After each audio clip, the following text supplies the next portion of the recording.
hablar de un algo inteligente fuera de la ciencia no tiene sentido, se contradice.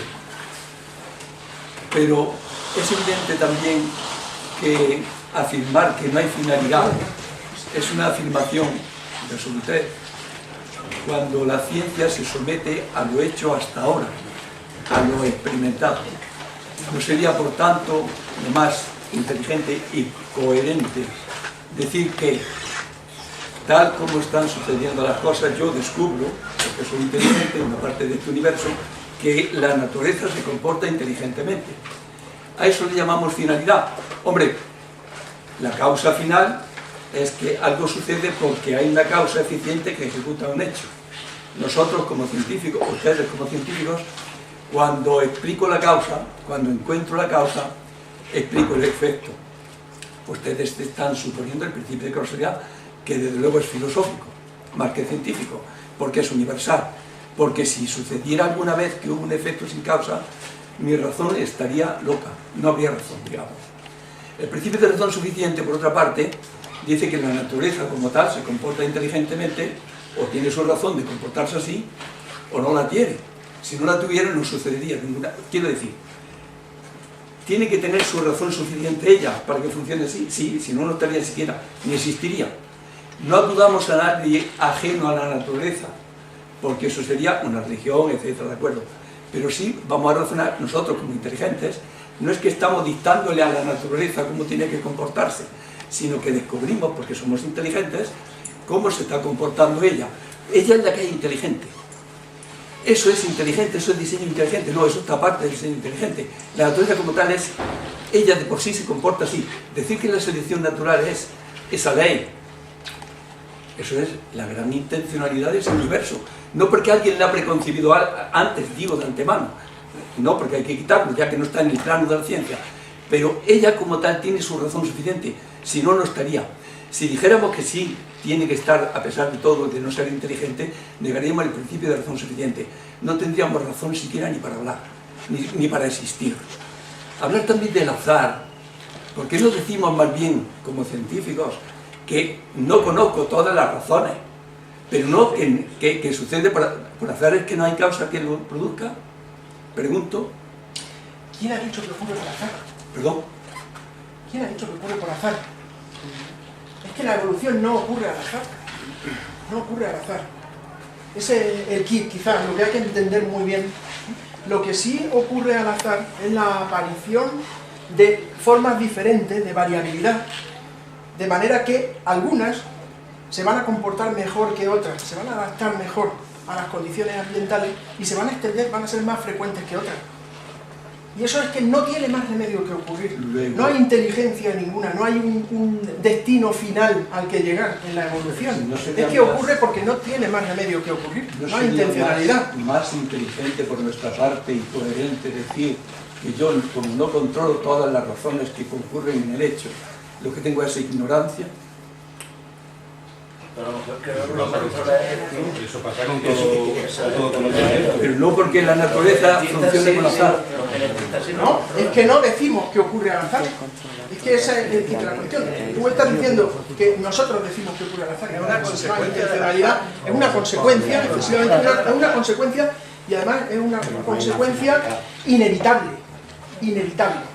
No tiene más remedio que ser así, sin que nadie decida que sea así, sin que tenga inteligencia propia. Federico, ¿qué quería decir? No, yo lo que iba a decir es que atribuirle a la naturaleza el carácter inteligente me parece una equivocación. Porque el adjetivo inteligente es un adjetivo humano. Entonces, el adjetivo inteligente es absolutamente humano. Eso es humano, eso es una cosa. O decir que algo es bonito o que es feo, eso es absolutamente humano. Es una ¿Perdón? Que hay inteligencia. No, pero que ese concepto mismo lo creamos nosotros. Ese es un tipo de inteligencia. Bueno, pues entonces degeneramos el lenguaje, entonces me deja sin palabras, porque entonces habría que ponerse a decidir qué es la inteligencia, pero yo creo que, pero en cualquier caso es un adjetivo creado por los humanos. Sí. Otra cosa distinta es que las cosas o la naturaleza tenga algo a lo que tú quieras llamar inteligente, es otra cosa distinta. Pero yo creo que se yerra, que se equivoca si le está adjudicando a la naturaleza el carácter de inteligente. La materia es como es y deviene y se transforma como es. Claro, pero no somos el ombliguito del mundo. ¿Y quién ha dicho que lo somos seamos? el ombligo del mundo. Somos humanos, somos los que tenemos inteligencia y nada más. No. Vamos, los humanos tenemos la inteligencia humana y los primates tienen... Porque la inteligencia, si sigues tirando hacia atrás, viene de más atrás, como todo en la evolución. ¿Ves cómo es el problema del lenguaje? Si es que No, y de conceptos. No. Por cierto, ¿son teorías o son hipótesis? Porque se está escapado antes la palabra hipótesis. Es que para mí una teoría es una cosa que está demostrada. Y si no está demostrada al 100%, para mí no es una teoría. La teoría no se demuestra. Un conjunto de hipótesis que explican bien unas observaciones y que no han sido rechazadas. Si mañana son rechazadas, las cambiamos. Las cambiamos y ya está. Solo por curiosidad, ¿qué teoría para ti está demostrada? Cualquier teoría más. La teoría, por ejemplo. Eso no es una teoría. Eso es un teorema, ¿no? Claro. Una teoría es un conjunto de teorías. Bueno, pues va. Entonces una cosa, cuando está al 100% probada, ya es Por teoría. ejemplo, para ti la ley de la gravitación universal está demostrada. No, todavía se le están encontrando imperfecciones. O sea, no existe un No, es que modelo exacto de- por definición no se puede demostrar, no se lo sabe. El número de casos de Efectivamente. los que habla son No se puede infinitos, predicar. son infinitos. Claro. Entonces, por definición no Porque se no puede tenemos demostrar modelo nunca. físico, yo no sé mucho de física. No necesitas saber nada de física para saber que un conjunto infinito de casos jamás se puede comprobar humanamente. Claro. Jamás, Claro. jamás. Solo puedes Esa es la comprobar. virtud de las matemáticas. Nosotros En matemáticas sí se puede. En matemáticas Pero sí porque se puede. vosotros no habláis de la naturaleza. Las matemáticas las tenéis dentro de la cabeza, no fuera. Claro. que son cosas. Es una imaginación. ¿Y por qué decís que matemáticamente, por qué os apoyáis en las matemáticas para decir Bueno, no sé si son sabes que la teorías? teoría de la evolución la están axiomatizando. La están axiomatizando. O sea, Por cierto, que los matemáticos solo ofrecemos modelos, aproximaciones. eso es lo que es la Discúlpame, teoría de la Aureliano, evolución. por haber hablado de matemáticas cuando tendría que haber hablado de estadística o de inferencia estadística. No, y de matemáticas Pero también. para los biólogos, los bueno, números, o sea, pues, nosotros son matemáticas. aproximamos, vosotros nos decís cosas y hacemos aproximaciones según vuestras indicaciones, según vuestra intención. No sé si sabes que la grandeza de la nueva síntesis en biología es que la biología se ha convertido en una rama de la informática. No, ese es el error. Que a su vez... Lo que hay es ciencia. No, perdona, fíjate lo que te digo. La tesis de Dennett, del gran maestro de Dawkins, precisamente lo considera su hermano mayor intelectual, aunque solo se lleva un año, es que el juego de la vida es un algoritmo que está en funcionamiento en este planeta desde hace aproximadamente unos 4.000 millones de años, ¿vale? Y una vez que se inicia el juego, se han hecho simulaciones con el ordenador, se puede acelerar, el famoso, ¿cómo se llama este? Conwall, me parece, que han hecho... Claro, Y Vasconte hace teoría y recurre solo a las matrices, ¿eh? No hace falta que se vaya a la informática. ya, pero te quiero decir que se pueden hacer simulaciones muy parecidas a lo que es la vida en el No planeta. me digas que biología, física, informática, matemáticas, química, todo, es un todo. Claro, sí, es un todo. O sea, totalmente no de acuerdo. es O sea, aparte. si yo no te digo, vamos, todas las teorías tienen que tener su componente matemático. Es que no puede haber nada Y que físico, incumpla. y químico. Claro, claro, sí. Bueno, hay muchas palabras pedidas, ¿eh? Vamos a David. David, a David. Yo no simplemente era puntualizar que creo, tal como propone Richard Dawkins, que es un error desde mi punto de vista seguir hablando de teoría de la evolución, que deberíamos hablar de el hecho de la evolución, que el hecho se te ha escapado alguna vez en la charla, me ha gustado. Porque la palabra teoría Pero es una por la a teoría. nivel de determinadas personas tengo una teoría, como tú has dicho, ¿no? Sin embargo, la evolución es un hecho, más que una teoría. Es un lo que hecho pasa es que los totalmente probable científicos y no se puede- utilizan el término teoría de esa manera. Pero la teoría Esa de la manera. evolución por selección natural es la que explica el hecho evolutivo. Claro, igual que La la teoría evolución de- es un hecho y La la evolución es un teoría hecho. es la que explica El eso. modelo que Y el explica modelo teórico es ese. Allí al final hay una el hecho de la evolución. Has pedido la palabra.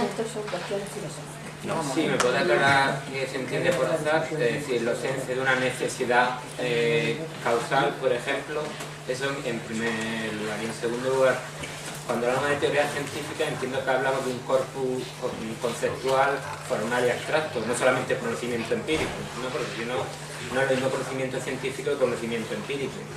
Entiendo que es así, ¿no? Lo que hacemos es emitir hipótesis que contrastamos de forma experimental o con la observación de forma empírica, pero las contrastamos de esa manera normalmente. En la mayoría de los científicos hay otras formas de obtención de conocimiento y hay otros científicos que tienen métodos científicos ligeramente diferentes, pero normalmente, es lo que yo decía antes, ¿no? Emitimos hipótesis teóricas que contrastamos con la ayuda del método estadístico numérico, y una vez que no podemos rechazarlas, las convertimos en tesis, las convertimos en parte de todo ese conjunto de conceptos y de reglas que en su conjunto denominamos teoría científica. El 100% de todo lo que ahora mismo hay, no podéis estar. No, es que no podemos. Por eso he tenido mucho cuidado en no decir aceptamos esa hipótesis, no. La rechazamos o no la rechazamos, y es, claro, y por eso he dicho, la teoría de la evolución es el cuerpo de conocimiento que mejor explica las observaciones de la naturaleza. Si mañana aparece un experimento, después de cientos de años, aparece un experimento que contradice alguna de esas leyes, alguna de esas reglas, alguna de esas hipótesis, la descartamos y buscamos otra alternativa que sea mejor que esa. Ya está.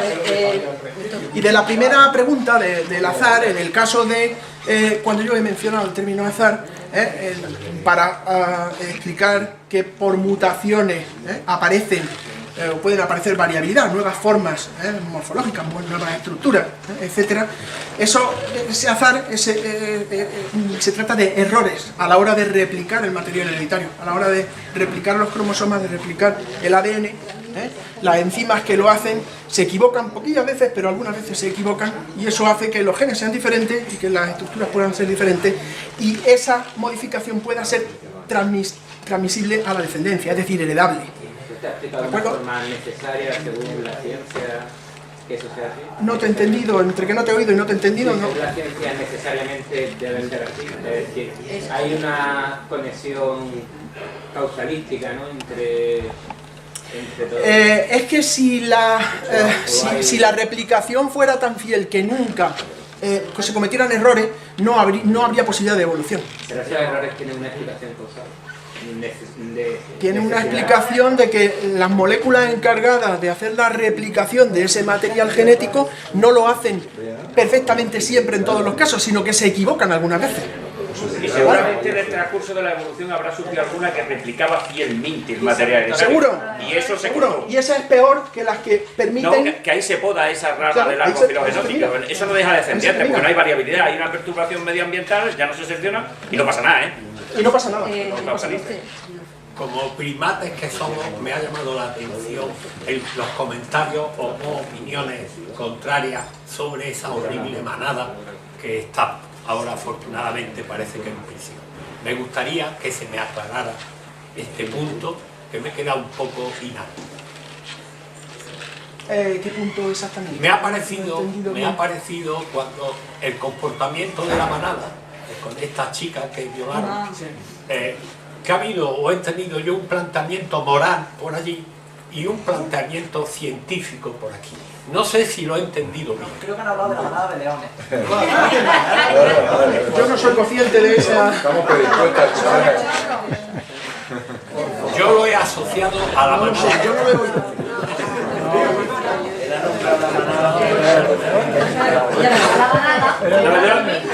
Es que se llega a un... A veces se llegan a determinados callejones sin salida. He entendido eso. No, si no era eso, punto. No lo sé porque no lo he oído. Cuando un león asume... No, si es leones, está entendido. Veo una finalidad ahí, pero si no hay finalidad, es por gusto. Pero la manada del Hay que saber hombre... toda la puerta y se escucha peor. Yo es que le iba a hacer una pregunta. Eres Aureliano, ¿no? Sí. Aureliano, te iba a hacer una pregunta. Es que me lo ha recordado David, por eso lo empleaba yo. ¿Tú puedes estar seguro de que no existen los duendecillos del bosque? Nada de los bosques. ¿Qué es un duende? Ya me ha contestado, ya está, no siga, ya está, ya me ha Siempre es contestado. matemático, Oliviano no tiene arreglo. No, pero él sabe lo que es un duende y yo sabemos lo que es un duende y sabemos que no existe, que es un producto de la imaginación igual que los dioses. Sí. Oye, pero que si lo encontramos mañana y existe, pues no pasa nada. ¿Qué? Si lo encontramos mañana y existe, Pues yo me acuerdo de no burro. pasa nada. Totalmente. Lo aceptamos Totalmente. porque esa es la forma de trabajar de la ciencia. Sí, pero millones de niños han estado buscando a los duendecillos. No lo han en el bosque encontrado nunca, y ninguno lo ha claro, y encontrado. millones de experimentos. Yo dije 1000 en Evolution, tú dijiste millones de Son experimentos millones. y ninguno es incompatible No. con la teoría de la Y además es que el registro fósil dice, pues es la quinta del pastel. Es decir, ¿cómo puedes tú demostrar que no existe la hada, por ejemplo? No puedes pedir que se demuestre que no existe No, hada. te va a decir que es una hada. Que es la manera de ocurrir el burro. No, Porque tú sabes lo que No hablar. hay ningún indicio. es lo que pasa, que indica había unos animalillos que se veían unas luces y entonces las mamás le contaban a los hijos para que no tuvieran miedo. Esos son las hadas del bosque, no tengas miedo, hijo mío. Oye, una pregunta, es que al final no sé lo que es el tema este de la evolución. No, la evolución sí, lo otro, la teoría inteligente, el diseño inteligente. Es que hay gente que piensa que la película 2001, Una Odisea del Espacio, es un fiel reflejo de lo que ocurrió. Cuando nos ponen el monolito y ese monolito infunde la racionalidad en aquellos simios. Es que hay gente que piensa eso. Hay gente que se cree de todo. O sea, ese es el diseño inteligente. Se cree de todo. Hay una cosa que yo creo que no ha quedado clara en tu exposición, y es que Vamos a intentar aclararla, claro. lo del diseño inteligente se elaboró porque, por imperativo legal, en el sistema educativo estadounidense no se podía mezclar la religión con la enseñanza escolar, por así decirlo. Entonces, los creacionistas de toda la vida dieron un paso atrás y dijeron, bueno, no podemos dar la impresión de que queremos hablar de Dios, ¿vale?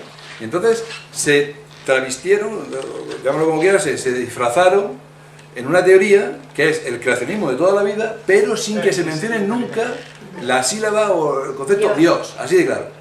Y ya está. Y no sé si sabes que toda la fuerza que ellos quieren o pretenden darle al creacionismo científico es precisamente una puñalada en plan harakiri, porque ellos siempre usan este argumento. Esta complejidad biológica, el motor, el flagelo bacteriano, el ojo, lo que sea, es tan hiper, super, mega compleja que solo un ser todavía más complejo lo ha podido diseñar. Entonces, lo que a ti te lleva a buscar un Dios o una inteligencia super creadora es la complejidad que tú observas en la naturaleza, que te parece tal que solo un ser más complejo, aplícale el argumento precisamente a tu arquitecto o a tu diseñador. Si es que es así, cuanto más la cosa más extraña que encuentres, que según tú no, solo puede ser diseñado, ¿sabes?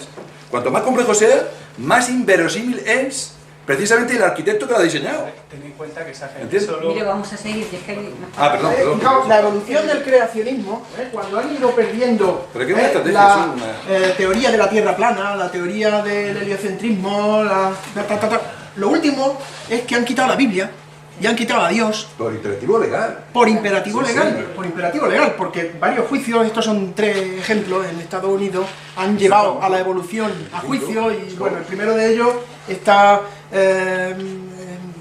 recreado en una película que han propuesto que veamos el año que viene, ¿no? Y que sigamos discutiendo de esto, viendo la película Inherit the Wind, ¿no? Heredará el viento, en 1987, por imperativo legal en Estados Unidos desde 1987, y es anticonstitucional enseñarle a los niños religión en la escuela, en Estados Unidos, que la sociedad sabemos que es religiosa y sabemos cómo es, pero en el sistema educativo no se puede enseñar creacionismo. Entonces, quitando la Biblia y quitando a Dios, es lo que se pretende, enseñar creacionismo. Eso es el diseño inteligente, es cambiar la palabra Dios por la palabra diseñador, o mejor, agente inteligente, ya no hablan de diseñador siquiera, de agente inteligente, y la palabra creacionista la cambian por defensores del diseño. La película, las dos versiones, la de Chelsea y la nueva. Ahora sí, Vamos a ver. Las podemos ver las dos el año que viene. Venga, Antonio, sí. Bueno, yo he asistido en cierto sentido divertido a un debate que me llama mucho la atención porque ya se ha discutido. Yo no he venido a muchas de estas conferencias, pero ya se ha discutido más de una vez el tema del método científico y lo que son las teorías científicas. Es que esto... Pero bueno, sigue apareciendo la temática una y otra vez, ¿no? Quizás porque nosotros, yo soy físico y esto de las teorías lo veo pues como algo muy normal, ¿no? Una teoría científica que es un cuerpo de conocimiento que no ha tenido ningún experimento que lo contradiga, punto. ¿Qué pasa cuando surge un experimento que lo contradice? Se coge la teoría, se tira a la basura y se inventa otra. Es lo que pasa en la física casi. No, que es lo que pasa en todas las ciencias, no en la física. Todas las ciencias. ¿Dónde estáis? Sois muy puñeteros vosotros. No, no, yo te estoy diciendo que yo en la física Y los biólogos, como físico, A veces se revisan los experimentos, no va a ser que el experimento sea revisado, por supuesto. pero sí, es. Una vez que hay un experimento que... Los famosos neutrinos superlumínicos, esos que decían Bueno, que ya... eso es que se habían puesto un cable mal puesto en el detector, ¿no? Antes de tirar la teoría a la basura... Lo que significa una teoría científica y cómo funciona el método científico, creo que es que esto ya está tan establecido que es inútil seguir dándole vuelta a la cuestión, ¿no? La otra cuestión que quería decir que el tema del lenguaje me parece que se retuerce, se contrarretuerce, se sigue retorciendo, y yo creo que no hay que darle tampoco tanta importancia, ¿no? Por ejemplo, cuando se dice no hay intencionalidad, yo como físico diría que no hay intencionalidad a largo plazo, pero habría, o yo lo veo así, una especie de intencionalidad local de resolver un problema o de resolver una circunstancia, o así local en el tiempo, es decir, a corto tiempo, en el sentido de no, que... porque la mayoría no se resuelven, la mayoría de esos problemas no se resuelven, las especies se extinguen ahí. Resolver el o problema se en el resuelven sentido... regular, se medio parchean como se en puede el y se sentido sale de- del paso. que te da lugar después a la evolución. Y la última cosa, que había una discusión allí de que si no es que el problema es que no tenemos toda la información necesaria para poder establecer cómo funcionan las leyes. Yo como físico, que soy muy ¿cómo decía antes? Puñetero. Creo que en el fondo todo se podría explicar en base a las leyes de la física y a las partículas que intervienen en la física, ¿vale? De hecho, no soy el primero, quiero decir, Laplace ya en su día dijo que si fuera capaz de tener todas las variables en mis manos y poder hacer el cálculo más gigantesco que yo imaginara, podría decidir podría calcularme absolutamente todo de todo, ¿vale? ¿Cuál es el problema? El problema es que cuando uno dice me voy a bajar a un gen, ¿no? O a un cromosoma, ¿no? El número de moléculas que hay en un gen, en un cromosoma, es tan gigantesco, y cuando digo gigantesco quiero decir 10 elevado a un número muy grande arriba, que no hay capacidad material para hacer el cálculo. Y eso implica automáticamente dos cosas, dos conceptos que se usan mucho en física: el azar y el caos. Entonces, cuando uno tiene tantas variables, tantas componentes, tantos elementos en su problema que es incapaz de manejarlo, pues entonces no tiene posibilidad de manejarlo, aunque yo opine que seguro que funciona así. Es inútil, me puedo empecinar en una cosa que no puedo resolver. Y eso da lugar a una situación que podemos llamar, entre comillas, de desconocimiento, que podría ser el azar o algo así. ¿Vale? Entonces... Sí, yo quería preguntar, yo en este tema soy profanísimo y la mayoría de los conceptos que vosotros habéis utilizado me parecen muy lejanos a mi conocimiento. Pero por hacer un poco de resumen, ¿podemos decir que la evolución es supervivencia?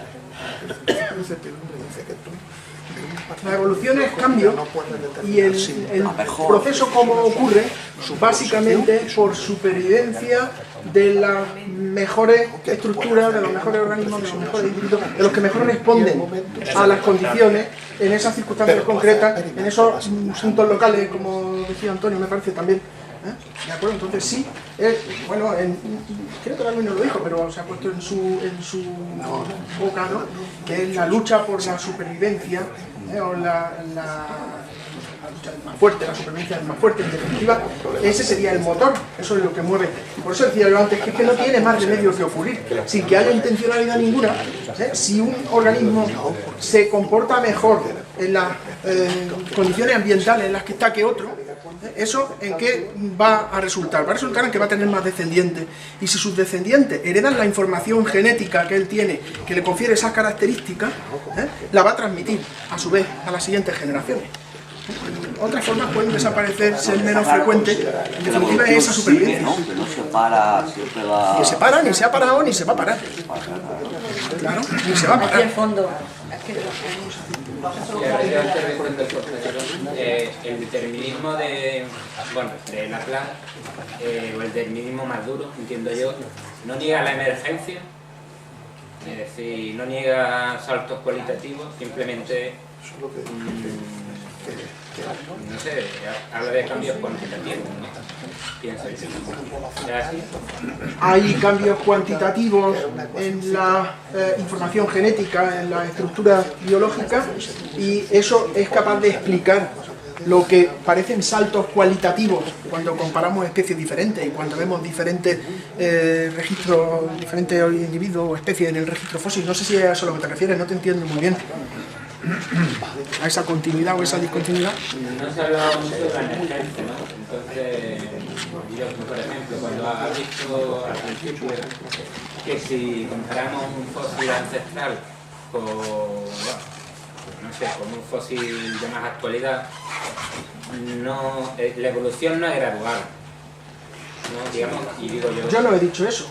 No, pues entonces te entendí. Yo no he dicho Tú eso. has dicho como que era una dicho, opinión de los creacionistas. Claro, yo lo que he dicho es que una crítica a la teoría de la evolución por selección natural de Darwin por parte del diseño inteligente es que no se encuentran formas intermedias en el registro fósil.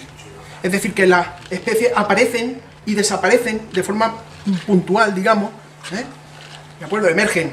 No sé si a eso te refieres con la emergencia. Emergen y desaparecen, pero eso no es cierto, eso no es así. Es que no tenemos todos los fósiles, no hemos sido capaces ni seremos capaces de encontrar absolutamente todos los fósiles que existen. Entonces el registro fósil es discontinuo porque no tenemos todas las formas, pero continuamente estamos encontrando formas nuevas y no sé cuántas, creo que son decenas o docenas de formas intermedias entre la jirafa de cuello largo actual y la jirafa de cuello corto de no sé cuántos millones de años. Entonces, estos los fósiles están siempre en el orden cronológico en el que con todas las comillas del mundo tienen que estar. Es decir, claro, el fósil más antiguo de un mamífero es más moderno que el fósil más antiguo de un anfibio. Entonces, no hace falta el registro fósil, aunque sí es verdad que puede ser la guinda del pastel. Pero para explicar el hecho evolutivo, los fósiles no son sino precisamente, por decirlo de alguna manera, la culminación de eso. Pero el hecho de la evolución te lo evidencia. El hecho de que incluso el código genético de una bacteria es exactamente el mismo que el de una célula humana. Entonces, ¿cómo explicarías tú ese absoluto parecido entre dos organismos tan absolutamente distantes, si no porque descienden del centro común? Es que no hay otro. El Archaeopteryx se encontró el primero, por casualidad, en 1861 en Alemania. El Tiktaalik no se encontró por casualidad, fueron a buscarlo, ¿vale? Fue una expedición que fue a buscarlo con una financiación económica importante y dijeron, en las capas geológicas de tal edad y tal, tiene que estar ese fósil y tenemos que ir a buscarlo. Y creo que fue al tercer año de la expedición, cuando ya estaban con la financiación que se terminaba y tal, apareció un morrillo plano y dijeron, esto podría ser, empezaron a desenterrarnos y era, o sea, ese fósil lo fueron a buscar, ¿vale? Fue predicho, tiene que estar ahí. Fueron a buscarlo y lo encontraron, ¿vale? Y si no tenemos más formas intermedias es porque no las hemos encontrado todavía, pero continuamente se están encontrando. Hay predicciones famosas. Darwin predijo la famosa polilla de Darwin, se llama Xanthopus morgani praedicta, porque la predijo Darwin. Le llevaron una flor de Madagascar y dijo, tiene que haber una polilla que tenga una trompa de 40 centímetros. Dijo, Darwin, ¿qué te has fumado hoy? Se murió Darwin y al final era rarísima porque era más nocturna, ¿no? Encontraron la Xanthopus morgani praedicta que tiene una trompa así. Quiero decir, que el hecho de que exista o que intervenga el azar en el proceso de selección natural no deja, o sea, no hace que el proceso mismo no sea puramente mecánico. Es ahora con la especie humana. Pues yo estoy convencido de que los seres humanos nos vamos a adueñar de la evolución. Nosotros vamos a rediseñarnos, fíjate lo que te digo. Bueno, Al tiempo, al tiempo. Nosotros ya hemos craqueado el código de la vida y ya hemos confeccionado bacterias. Digo nosotros porque me gusta sentirme partícipe, yo no sé nada de esto, claro. Pero ya hay bacterias que tienen bases nitrogenadas artificiales y se reproducen.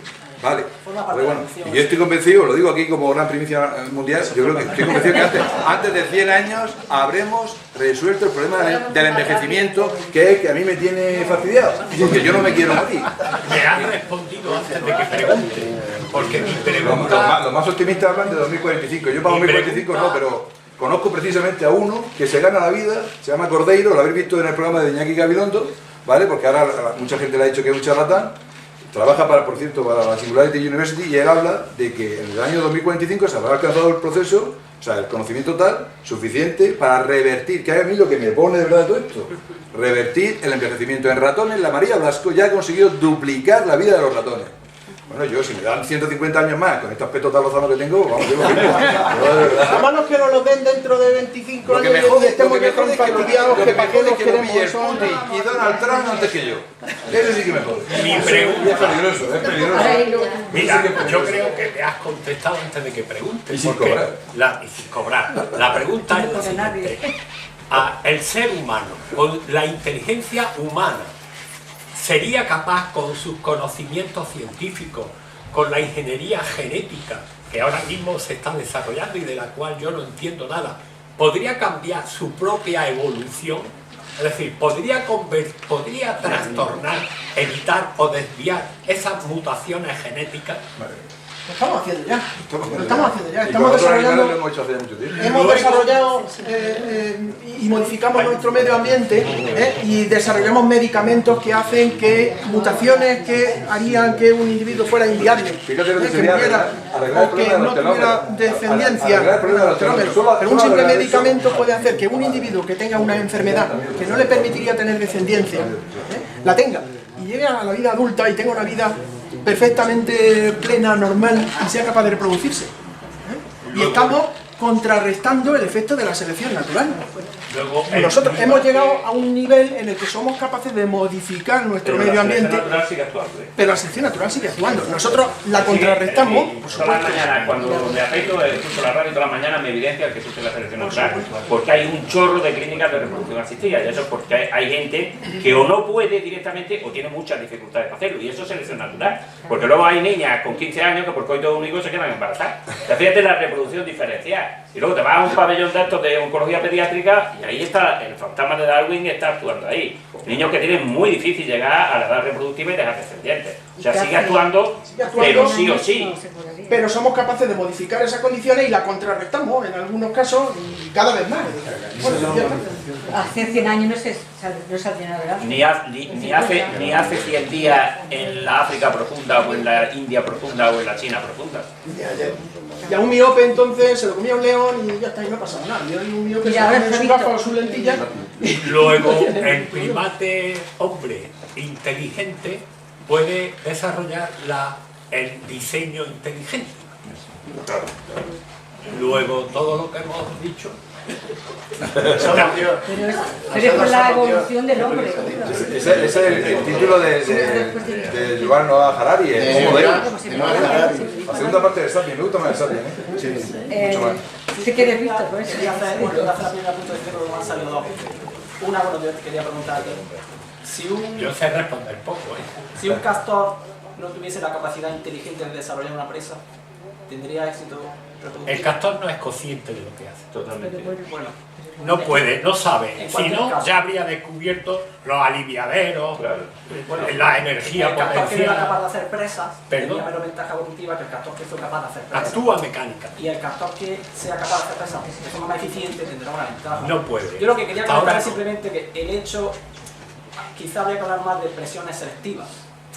Porque eso de que contrarrestamos la selección, no contrarrestamos, es decir, la selección actúa en el momento en el que se puede crear un cerebro con la capacidad de determinadas acciones, como por ejemplo desarrollar, por ejemplo, ya te respondo a ti lo que te quiero comentar, que estás hablando de la telomerasa y tal, ¿no? Ya deberías sentirte afortunado, porque la vida media, me refiero, la vida media de Homo sapiens de nuestros 300. 40 años. Entre 200.000 y 300.000 años de... Hemos duplicado ya, sí. No, triplicado. La edad media de un sapiens se estima entre 25 y 30 años. Los chimpis, que son nuestros parientes, viven 40 y 30 Sí, años. la de un sapiens. O sea, la media de un sapiens es entre 25 y 30 años. De hecho, nosotros, nuestra máquina de supervivencia está diseñada, entre comillas, para vivir entre 25 y 30 años. La estamos forzando 3 veces más. ¿Gracias a qué? Gracias a nuestro comportamiento, gracias a la medicina, gracias al desarrollo de ese tipo de... Pero no en todo el planeta, David. No en todo el planeta, obviamente. Y luego, por lo que sí pedí la palabra... Pero en Japón y en España sí. En España sí, aquí somos los Lo que realmente, para lo que pedí la palabra fue para hacer una puntuación en el sentido de que estamos hablando de la supervivencia del más apto o del más fuerte, ¿no? Yo creo que habría que matizar un poco. Deberíamos hablar de la supervivencia, no la supervivencia, sino la capacidad de reproducirse. ¿Por qué? Porque un individuo que sea poco apto en su medio ambiente, que sea débil, por ejemplo, se me viene a la cabeza el ejemplo de los grillos satélites. El grillo, para atraer a la hembra, lo que hace es un ruido característico que demuestra que es sano y que es fuerte. Claro, ese ruido también atrae a depredadores. Pero que lo demuestra, ¿Qué hace el grillo? Perdón un momento, se lo demuestra a esa hembra en concreto, Claro, de esa especie. claro. Es decir, que la hembra también está seleccionada para descodificar Exactamente, eso. pero ¿qué hace el grillo satélite, que es más débil, que puede que sea incluso enfermo y que le quede una hora de vida? Poner a desarrollar una estrategia evolutiva que se llama, evolutivamente estable, ponerse cerca del grillo fuerte y cuando ve la hembra, hacerle creer a la hembra que es el grillo fuerte. Entonces, ese grillo no es más apto en el sentido de que no es más fuerte ni está mejor adaptado, simplemente se reproduce mejor que el otro. Entonces, podemos hablar de mejor supervivencia hasta la edad reproductiva, o la edad fértil realmente, pero está muy instaurado en la sociedad el hecho de la teoría de evolución es el fuerte, digamos, la persona aria fuerte, no tiene por qué, simplemente la persona que más se reproduzca. De hecho, hay una película, yo no sé si recomendarla porque es una película de serie B, pero bueno, ahí lo dejo, que quien quiera tenga ganas de verlo, que se llama Idiocracia en inglés, Idiocracia, que consiste en que te ponen una imagen, resulta que desarrollan un método en los militares en Estados Unidos de criogenización. Entonces cogen a dos humanos estándar, al hombre medio en la campana de lado, el hombre estándar de estatura media, de inteligencia media, todo medio, y la mujer estándar, y la crionizan, y ocurre algo, y total, que no sé qué ocurre, que se quedan esas cápsulas con ellos dentro durante tiempo evolutivo. Entonces luego se despiertan al cabo de mucho tiempo y te cuentan qué ha pasado. Pues dicen, claro, la gente inteligente, se supone la más adaptada hoy día, pues hace una carrera, no tiene tiempo para tener hijos, luego hace una tesis doctoral, ahora me tengo que ir fuera, no voy a tener hijos, cuando deciden tener hijos ya tienen 40 años, tienen problemas, luego se muere de cáncer, y al final se ve la línea, o sea, el árbol genealógico de esa familia, la mujer sola, y luego se ve una familia, no sé cómo decirlo, más arrabera, como digamos, ¿no? Borderline. Sí, que están reproduciéndose continuamente, a los 15 años tienen 5 hijos, entonces se ve cómo va creciendo. Entonces el mundo al final, ¿en qué consiste? En una idiocracia, porque al final no es el más adaptado, es el que más se ha reducido. Entonces en ese mundo tienen un problema con las plantaciones porque las riegan con Gatorade en vez de con agua, porque el agua es esa cosa que tienen los váteres, porque claro, decían, el Gatorade es tan bueno que... Y la persona media de ahora en ese mundo futuro era de una inteligencia, vamos, sobrenatural. Al final lo que voy es la reproducción diferencial, no la mayor adaptación, ni el ser más fuerte, ni ser más... ¿Vale? Ya está, solamente eso. Quería hacer con tu charla parecido, ¿verdad? Y un poco que añadir. No has terminado al final muy mal, ¿no? Desde el día ese que te puse la cara de espanto hasta... Eso, vaya, me acuerdo de ver. Hemos salido de medio... Pero quería hacer hincapié en la cuestión que has dicho sobre la imperfección. En el nivel molecular, que queda una asignatura, se llama biología molecular, eso se ve continuamente. Hay una especie de con los nervios recurrentes, eso a nivel molecular. Y yo cuando daba esa asignatura me gustaba a mis alumnos ponerlo en el aprieto, digamos, de ver una red reguladora natural, que hay muchas muy raras, ¿no? Pero muchas de esas raras además son, aparentemente por lo menos, innecesariamente complejas. Y lo retaba a simplificarlas y hacerlas, por lo menos en teoría, más eficaces. Y es un juego fácil. Nos veíamos como capaces de usar la capacidad, no me gusta decir de diseño inteligente por la posible confusión, pero digamos de diseño racional, ¿no? Diseño racional en el que mejoraríamos la naturaleza, pero continuamente, ¿no?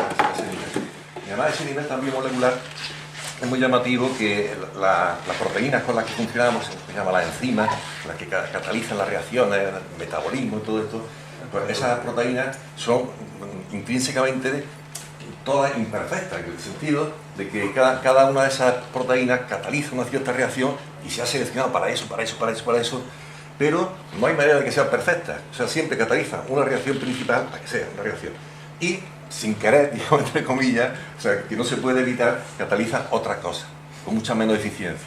Pues eso se le llama promiscuidad catalítica, el nombre bonito, no suena así, la promiscuidad suena bien. Pues esas actividades secundarias son muy interesantes porque de ahí, cuando hace falta una nueva actividad, ¿cómo se inventa? Pues se saca partido de ese montón de actividades chiquitillas, digamos, entonces se le saca partido, se le empieza a seleccionar tiempo y se saca una nueva actividad, incluso una nueva ruta. De hecho, se han descubierto la invención, digamos, evolutiva, natural, de nuevas rutas en pocas décadas. Ha aparecido una nueva ruta de un pesticida nuevo, las bacterias han aprendido a combatirlo en poco tiempo. Que esto funciona muy bien, ¿no? Sabemos eso. Entonces, yo lo que vas diciendo que nuestro conocimiento de las imperfecciones naturales es lo que está, una de las cosas que está permitiendo avanzar en el sentido que dice Paco, de ser capaces nosotros de sí ser, nunca ha habido un creador, pero nosotros sí somos capaces de ser ahora creadores. Primero, modificando la vida actual hasta extremos cada vez más extensos, como lo del código genético. Nuestro código genético, el de todos los seres vivos, que es prácticamente el mismo, ¿no? Pues aparentemente es muy fácilmente mejorable. Tenemos ahí sitio para muchos más aminoácidos de los que realmente se utilizan, y eso parece que es por razones históricas. Nosotros somos capaces de superar eso, de crear un código genético mucho más eficaz, y empezando por ahí. Y se está planteando la posibilidad de, muchas veces le han dicho a Craig Venter, uno de los investigadores más avanzados en este terreno, que le dice, es que está pretendiendo jugar a Dios. Y él ha respondido, ¿quién dice que estoy jugando? ¿Quién dice que estamos jugando? Entonces se está buscando la posibilidad de crear vida, digamos, partiendo lo más posible de cero. Eso de cero, ¿no? Digamos, de reinventarla. Eso tiene un futuro extraordinario. En sentido positivo y negativo, de posibles peligros, ¿no? Necesidad de control y demás. Pero que eso está ahí. Eso que se llama la biología sintética está ahí y tiene un futuro, como digo, para enfrentarnos a cuestiones del cambio climático, todo tipo de problemas, abre un campo de posibilidades asombroso, ¿no? Y eso nos ha permitido ser conscientes de cómo funciona la naturaleza y que somos capaces, por supuesto, de emularla, ¿no? Que tener un respeto reverente absurdo. No tenemos por qué depender de las fuerzas ciegas de la naturaleza, sino nosotros. El próximo curso hablaremos de eso. Hablaremos del gobierno. Que no hay ningún producto más ansiado, más deseado por toda la humanidad en toda su historia, que precisamente el vencer a la muerte o el envejecimiento, si me apura. Es que todo lo que nos compramos de crema anti-envejecimiento, ropa, es porque queremos vivir y vivir lo mejor posible. Bueno, lo mejor posible es no morirte nunca. Y vivir sano, claro. ¿Entiendes lo que te digo? O sea, ¿qué daría cualquiera de las grandes fortunas del planeta? De hecho, los que más están invirtiendo en esto son las grandes tecnologías, son Google, Calico, la empresa que son miles de millones que invierte solo en la cura del envejecimiento. La gente es que no lo sabe.